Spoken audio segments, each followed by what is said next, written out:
Welcome to the CEC Report for the 2nd of May. I'm Robert Barwick and I'm with CEC leader Craig Isherwood. Welcome, Craig. Yeah, thanks, Robbie. In this week's CEC Report, Malcolm Fraser lays down the challenge to Australia, become sovereign. Russia debates credit policies that will make Western sanctions backfire on London and Wall Street. And finally, the Commission of Austerity mandates murder to save banks. First, Malcolm Fraser lays down the challenge to Australia, become sovereign. So, Craig, I think in the history of the CEC report, we've probably seldom had as few important segments as this one, just because of what Malcolm Fraser's done in the last week or so. He's released a new book called Dangerous Allies, and this is his intervention in the war build-up that is making the world a very dangerous place. And it's a war build-up by the Anglo-Americans targeting Russia and China, right? And for a while now, Malcolm Fraser has been trying to warn against the consequences of the containment policy of China. He's intervened in this as a Western statesman on what's happening in Russia and Crimea and etc., just to give the balance that what the media is telling the public is a pack of lies, right? And here's the bigger picture. So this has culminated in a book, this Dangerous Allies book. The subhead of his title is something to the effect that Australia needs America for security, but only needs security because of America, right? And it's a very important point he wants to make. Now, what we want to do is play some clips of Mr. Fraser speaking on this subject. Now, this was interviewed by the Sydney Morning Herald, and so it's from the Sydney Morning Herald's website. They put the video up there, and it's an interview with Robert Mann on his book. And there's 3 clips I want to play just to highlight the context of this, but I really urge viewers to get to find the link for it. Right, go to the Sydney Morning Herald's website, look it up, or go to our website, look up our press release where there's links to it, and watch the whole 16-minute clip. And obviously people should get the book as well. But let's just go through them one at a time. The first clip I want to play is Mr. Fraser is not really singling out America. What he's singling out is empires, right? And he's making the point that Australia's dependence on America now is a continuation of Australia's historical dependence on empires, namely the British Empire first and America lately. So just listen to what he says in this clip on the history of this. We were a series of small states, small in terms of population and resources. Then we became the Federation of Australia. A lot of people might believe we then became independent in foreign policy matters, but we didn't. We had no foreign policy department, certainly no effective department, till after the Second World War. As a federation, we were still expected to approach Britain through the Colonial Office. We were expected to approach third countries through the Colonial Office in Britain. And Britain looked after defence and foreign policy. Now, some prime ministers wanted a stronger voice within the empire, but it was always Britain that would determine policy, and we were bound by that policy. Therefore, when Britain went to war in the First War, we were at war. There was some debate over the words that Sir Robert Menzies used over declaration of war for the Second World War. But through all this time, we'd relied upon the empire to protect us if we should ever need help. But when we needed help, the empire could not protect us. We transferred strategic dependence to the United States. During the Cold War, this was justifiable. But at the end of the Cold War, a number of things have happened. I believe America has changed substantially. The world has changed substantially. And it's time for Australia to stand up and establish the circumstances in which we can make our own decisions and decide what we're going to do with our own future. So I'm asking Australia to break with a long past, the whole history of Australia from colonial times through to 1990, 1991. Craig, right there is a bit of history that most Australians would have no idea of, really. Yeah, well, Robbie, he's sort of reflecting the same idea that John Curtin had to confront back in World War II. Mr. Fraser's correct. I mean, here we are completely undefended, where the Menzies government was reliant on Britain coming to the rescue in World War II. There was no capability of that whatsoever. So John Curtin said, you know, he has to turn to America in order to be able to provide for the future. And of course, when Curtin turned to America, he wasn't turning to an empire. No, he was turning into a nation state against imperial. He was turning to Roosevelt and what Roosevelt had been doing in that war period. Yeah. And that's a very important thing. I'll say some more things later on that. So what? And then in that clip, of course, we just saw Fraser made the point that during the Cold War, he thinks our relationship with America, such as it was justified, but that stopped in 1990. And he makes the point America's changed, and we'll talk about that again. But now, this next clip, he's talking about what it means that we have this current relationship with the United States. So he goes on to describe how America's policy is kind of schizophrenic towards China because it wants to do business with China. But then it's got its active policy of containing China, striking up strategic alliances all around the Pacific so China cannot move. And of course China says, well, what are you doing this to us for, right? And this is a very threatening thing. And then Fraser's bigger point is that because of our really close relationship with America, i.e. the Marines base in Darwin and Pine Gap, and he singles out Pine Gap because initially Pine Gap was a listening post. Now Pine Gap is an active installation for targeting weapons, targeting America's drones. Missiles, and its drones, exactly, Craig. And these drones, of course, in other places, Mr. Fraser talks about one day these drones will be banned under the Geneva Convention and people using them as war criminals, right? But his point is that because we are hosting America, when America gets into wars, we will automatically be involved in those wars like we always were with Britain when Britain went to war. So just watch that clip. And the only way we can avoid sharing America's risk is to say we want to be independent. I'm not saying we want to break all relations with America. A lot of things we'll always have in common with the United States. I'm not saying we should choose China in the jargon of the time in Australia instead of America. I'm saying we should learn to be independent, have the capacity to make our own decisions. If we want to preserve peace, we have the capacity not to be dragged into a war by another country. And this is a new thought for Australia because Britain had the capacity to drag us into wars. And America now has the capacity to drag us into wars. And I think it's time we grew up. Right. And finally, Craig, he issues this clarion call for a fundamental change in the national psyche of Australians. And so it's not just a formal legal thing, it's a national psyche question of seeing ourselves as something different and asserting ourselves as a truly sovereign country. And of course we're highlighting this because this resonates with us. In the 25-year of the history of the CEC, this is what we've been calling for. And another place where Mr. Fraser's call overlaps with ours is he makes the point that to be sovereign, Australia will have to change economically. We have to become a bigger country, right, with a larger population and develop economically to do that. And let's just put it in his words so you can see what he says about it. And just as Australians did after the Second World War, look, we're not defensible with 7 million people. We've got to build our people. We've got to have more people from more countries. The burden I'd like to put on today's Australians would be less than the burden that was then put on the Australians of 1945, 1946. And so again, we could afford it.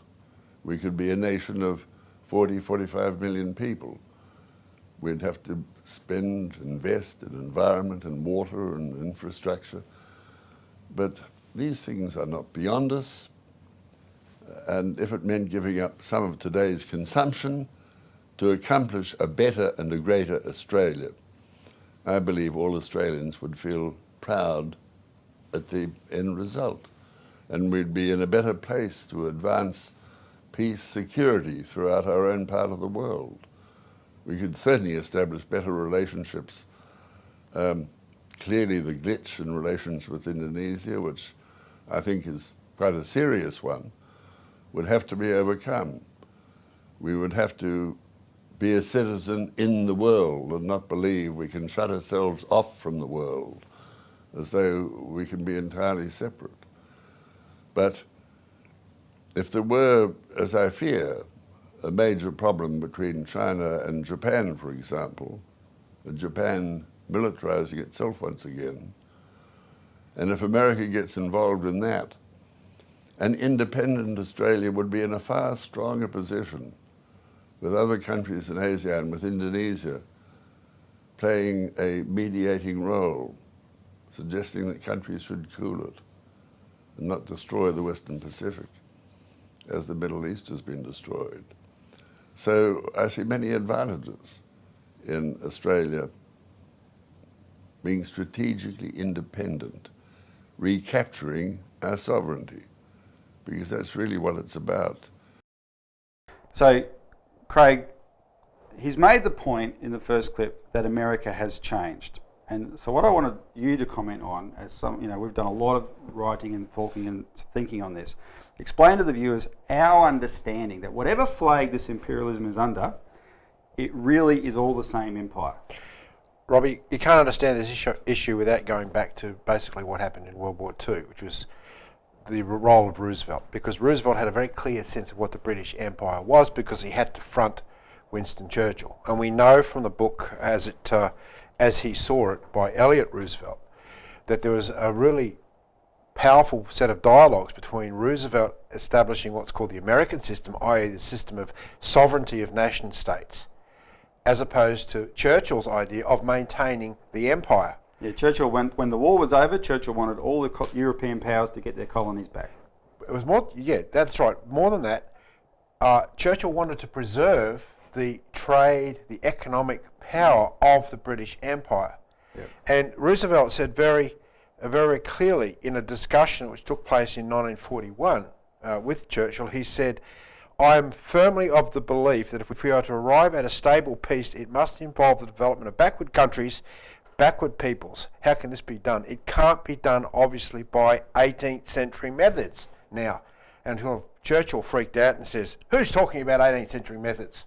Yeah. And then Roosevelt continues and says, "Whichever of your ministers recommends a policy which takes wealth in raw materials out of a colonial country, but which returns nothing to the people of that country in consideration. 20th century methods involve bringing industry to the colonies. 20th century methods include increasing the wealth of the people by increasing their standard of living, by educating them, by bringing them sanitation, by making sure they get a return for the raw wealth of their community." Now, this is what sovereignty is all about, of actually developing your multi-tiered, particularly secondary industry. And if you go through and look at people like Black Jack McEwen, it's all about developing our secondary industries, our manufacturing industries. That's what a nation state is, and that's what you have to do to become sovereign. So our fight, going back 25 years, the very first discussion I had with Lyndon LaRouche in prison when he was jailed up on fraudulent charges by the first Bush, George Bush, was this issue of the difference between sovereignty and autonomy. And he said to me, he says, "The problem, Craig, you've got with the Australian people is they don't understand this issue of sovereignty.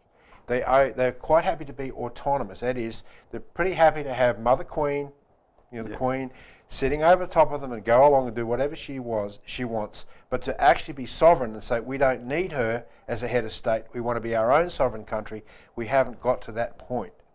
So this issue of sovereignty has never been actually fought, and Malcolm Fraser recognises this, and today we are still shackled by the same powers. This time it's indirectly through America, but the fact that when Roosevelt died, his intention was to liberate all these countries using American 20th century methods instead of the 18th century colonial methods. What happened was Roosevelt died and we went back to the methods of colonialism as espoused by Churchill.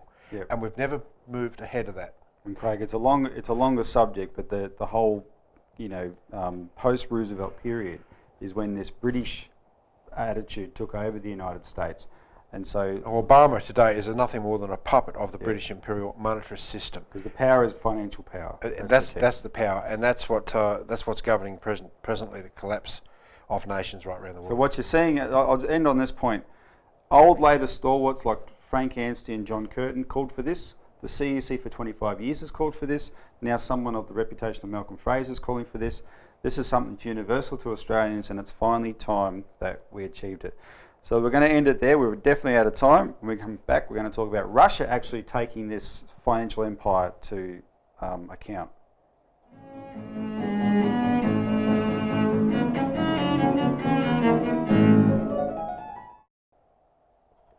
Welcome back to the CEC Report. Russia debates credit policies by which Western sanctions will backfire on London and Wall Street.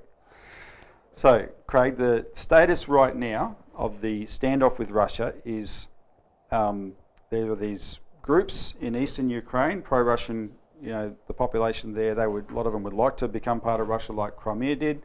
The West is completely backing this puppet government in Kiev, though, to crack down on them. Right? Which, just to remind, this is a fascist government, Robbie, with elements that are directly linked to the neo-Nazis of World War II. The same policies, they've espoused them in recent times. So the people of Ukraine know this, and they're saying, we don't want to go in this direction. Yep, and that fascist government is sending in this 800-person strong band of this fascist group called Right Sector to go in and put down this uprising, and so it could go anywhere. Part of the reasoning behind that is if they can actually create bloodshed in eastern Ukraine and provoke Russia to intervene to protect Russians, because the people in the West, they want a larger war, right? But anyway, so that's it on the ground. The soft part of the standoff is the question of sanctions, and these sanctions can be quite debilitating. They're hurting Russia quite a bit. So there's a lot of debate inside Russia on what to do with them. The other week, you and I talked about how it could already blow back on the City of London anyway, because the City of London depends on a lot of Russian money. So just that fact alone might blow back on them. Let's talk now about something that might blow back in a much more momentous way. One of Putin's economics advisors is Sergei Glaziev. Now, Sergei Glaziev is well known to our organisation. Lyndon LaRouche's EIR published his book back in the 1990s, and his book called Genocide blew the whistle on what the Western economic policies of privatisation, etc., were doing to crush the Russian people, right? So anyway, he's come up with a 15-point program which is terrorising London and Wall Street bankers, and it's in this latest Executive Intelligence Review magazine, May 2nd. People can call in and get a free copy if they'd like. I just want to read some of the points. The first point is move dollar and euro denominated state assets and accounts from NATO countries to neutral ones, NATO being the members of the defence pact that's threatening Russia. 2, repatriate all state-owned valuables to Russia. 3, sell the bonds of NATO countries before the imposition of sanctions, that'll have a big impact if they did that. 4, halt the export of gold, precious metals and rare earth elements. That'll have an impact. And 5, arrange a credit and currency swap with China in order to finance critical imports and shift to settlement in national currencies. So what they're doing with those 5 points, if they happen, is basically making themselves, they're de-dollarizing. They're making Russia less dependent on the dollar. Point 8 is important. Limit the foreign currency positions of banks and require prior declaration of major non-trade currency transactions. Subsequently introduce a tax on capital export and financial speculation. That point is aimed at speculators. We're going to limit your non-trade currency transactions or your speculative transactions, and we're going to tax you. So those are very pointed, very direct points. But the most important is number 12. And what we're going to do, Craig, let's take a quick break now. And when we come back, we're going to talk about number 12, because this could blow out the City of London. Yes.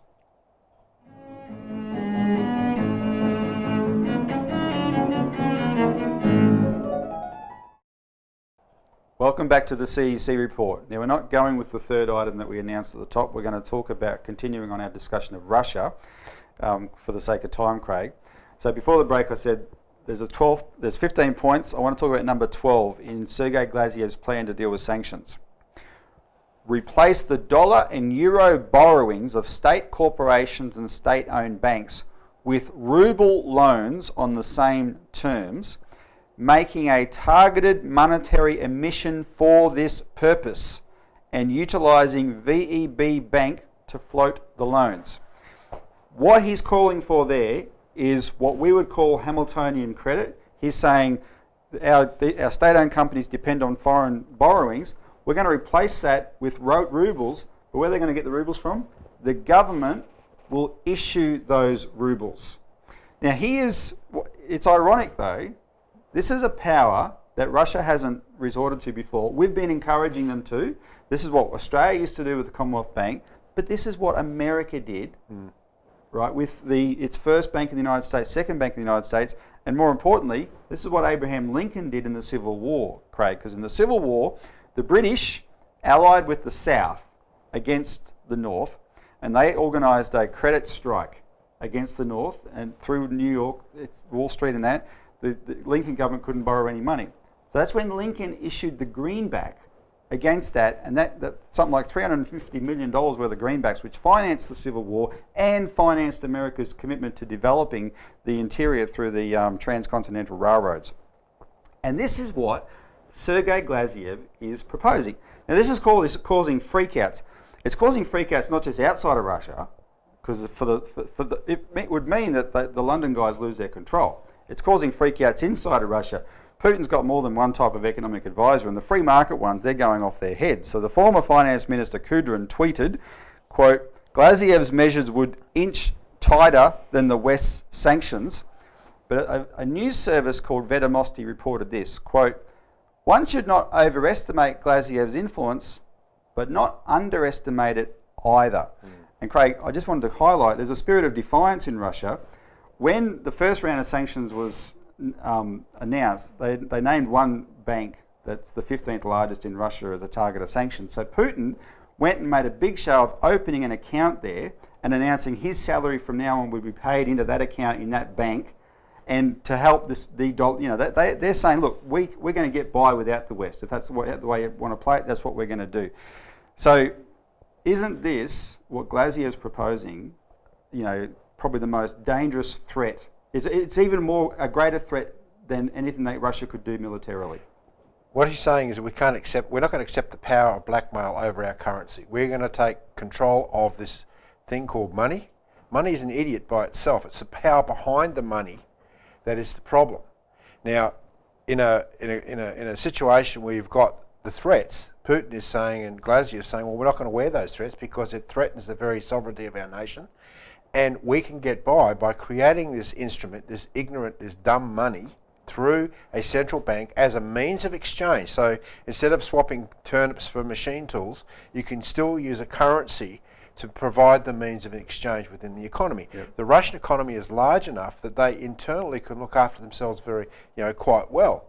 And given that Putin has this program of actually developing new industries and really developing what they need, that's the threat to the British Empire. That entire chunk of so-called financial speculation is just going to get parked somewhere or flushed, and they're going to lose control of that country. And the other thing London would fear is other countries copying this. And that's the point, is that this model has been used many times before. We've seen it in Australia through the Commonwealth Bank. It can be done, but it's a reassertion of national sovereignty, which is what is actually being threatened in Russia today by the West. All right, thanks, Craig.